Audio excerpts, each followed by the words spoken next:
दोस्तों, आपका स्वागत है वैकुंठवासी चैनल पे। और आज हम बात करेंगे अमरनाथ गुफा के बारे में। तो चलिए शुरू करते हैं। अमरनाथ गुफा हिंदुओं का प्रमुख तीर्थ स्थल है।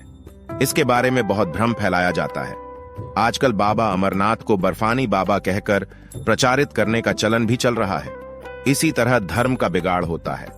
असल में यह अमरेश्वर महादेव का स्थान है। प्राचीन काल में इसे अमरेश्वर कहा जाता था। यह बहुत ही गलत धारणा फैलाई गई है कि इस गुफा को पहली बार किसी मुस्लिम ने 18वीं-19वीं शताब्दी में खोज निकाला था। वह गुज्जर समाज का एक गडरिया था जिसे बूटा मलिक कहा जाता है।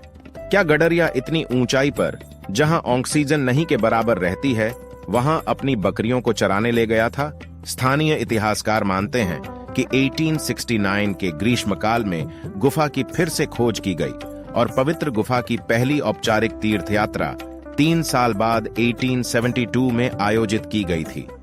इस तीर्थ यात्रा में मलिक भी साथ थे। एक अंग्रेज लेखक लॉरेंस अपनी पुस्तक वैली ओन ऑफ कश्मीर में लिखते हैं कि पहले मट्टन के कश्मीरी ब्राह्मण अमरनाथ के तीर्थ यात्रियों की यात्रा कराते थे। बाद में बटकुट में मलिकों ने यह जिम्मेदारी संभाल ली, क्योंकि मार्ग को बनाए रखना और गाइड के रूप में कार्य करना उनकी जिम्मेदारी थी। वे ही बीमारों, वृद्धों की सहायता करते और उन्हें अमरनाथ के दर्शन कराते थे। इसलिए मलिकों ने यात्रा कराने की जिम्मेदारी संभाल ली। इन्हें मौसम की जानकारी भी होती थी। आज भी चौथाई चढ़ावा इस मुसलमान गडरिये के वंशजों को मिलता है। दरअसल मध्यकाल में कश्मीर घाटी पर विदेशी, ईरानी और तुर्क आक्रमणों के चलते वहां अशांति और भय का वातावरण फैल गया, जिसके चलते वहां से हिंदुओं ने पलायन कर दिया। पहलगाम को विदेशी मुस्लिम आक्रांताओं ने सबसे पहले इसलिए निशाना बनाया क्योंकि इस गांव की ऐतिहासिकता और इसकी प्रसिद्धि इसराइल तक थी। पहलगाम का अर्थ होता है गढ़रिये का गांव। ऐसे में जब आक्रमण हुआ तो 14वीं शताब्दी के मध्य से लगभग 300 वर्ष की अवधि के लिए अमरनाथ यात्रा बाधित रही। कश्मीर के शासकों में से एक था जैनुलबुद्दीन। 1420-70 ईस्वी उसने अमरनाथ गुफा की यात्रा की थी। फिर 18वीं सदी में फिर से शुरू की गई। वर्ष 1991 से 95 के दौरान आतंकी हमलों की आशंका के चलते इसे इस यात्रा को स्थगित कर दिया गया था। यह भी जनश्रुति है कि मुगल काल में जब कश्मीरी पंडितों का कत्लेआम किया जा रहा था तो पंडितों ने अमरनाथ यहां प्रार्थना की थी। उस दौरान वहां से आकाशवाणी हुई थी कि आप सभी लोग सिख गुरु से मदद मांगने के लिए जाएं। संभवतः वे हरगोविंद सिंह जी महाराज थे। उससे पहले अर्जुन देव जी थे। अर्जुन देव जी से लेकर गुरु गोविंद सिंह जी तक सभी गुरुओं ने मुगलिया आतंक से भारत की रक्षा की थी। पौराणिक मान्यता है कि एक बार कश्मीर की घाटी जलमग्न हो गई। उसने एक बड़ी झील का रूप ले लिया। जगत के प्राणियों की रक्षा के उद्देश्य से ऋषि कश्यप ने इस जल को अनेक नदियों और छोटे छोटे जल स्रोतों के द्वारा बहा दिया। उसी समय भृगु ऋषि पवित्र हिमालय पर्वत की यात्रा के दौरान वहां से गुजरे। तब जल स्तर कम होने पर हिमालय की पर्वत श्रृंखलाओं में सबसे पहले भृगु ऋषि ने अमरनाथ की पवित्र गुफा और बर्फानी शिवलिंग को देखा। मान्यता है कि तब से ही यह स्थान शिव आराधना का प्रमुख देवस्थान बन गया और अनगिनत तीर्थयात्री शिव के अद्भुत स्वरूप के दर्शन के लिए इस दुर्गम यात्रा की सभी कष्ट और पीड़ाओं को सहन कर लेते हैं।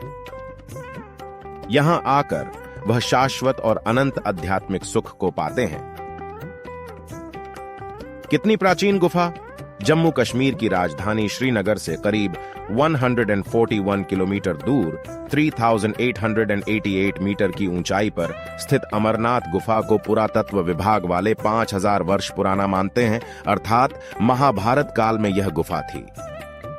पुराण के अनुसार काशी में दर्शन से 10 गुना, प्रयाग से 100 गुना और नैमिषारण्य से 1000 गुना पुण्य देने वाले श्री बाबा अमरनाथ के दर्शन हैं। और कैलाश को जो जाता है वह मोक्ष पाता है। पुराण कब लिखे गए? कुछ महाभारत काल में और कुछ बौद्ध काल में। तब पुराणों में इस तीर्थ का जिक्र है।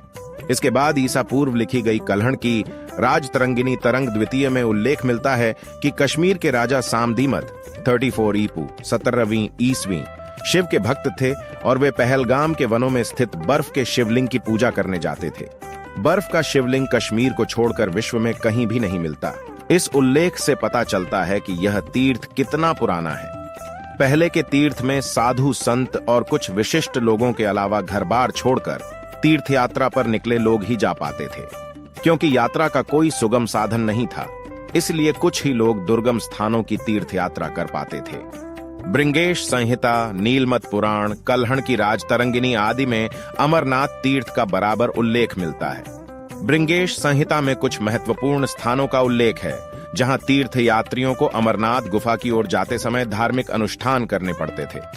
उनमें अनंतनया, अनंतनाग, माच भवन, mutton, गणेशबल, Ganeshpur, Mamleshwar, Mamal, Chandanwari 2811 metre, Sushramnagar, Sheshnag 3454 metre, Panchtarangini, Panchtarni 3845 metre और अमरावती शामिल हैं।